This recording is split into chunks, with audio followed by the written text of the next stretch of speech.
ute. Det är Mats Erling som jobbar med sin 240 där ute. Och ja, det är Mattias Frisk med BMW 2 som ligger på en tredje plats. Niklas Eriksson drar från fjärde. Längst fram Fredrik Hermansson, Bollnäs Motorklubb.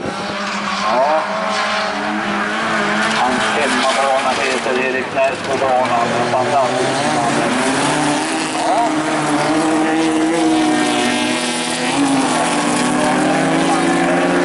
Mycket välgjurande linje med kombi. Härderna på Mattias Frisk från tredje plats. Niklas Eriksson drar från fjärde. Ja.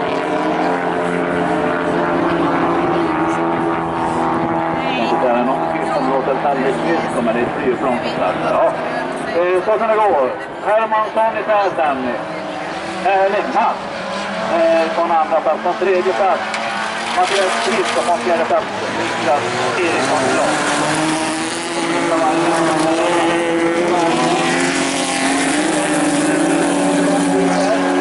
Och sen vill jag ta att de ska förbi Niklas Eriksson glad. Och det ska vi se här.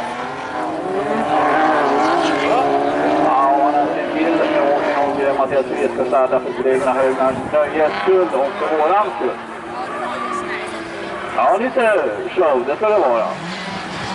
Rädda Hermansson i täten, så är det som Mats Erling. Och sen har vi Niklas Eriksson och Mattias Frisk.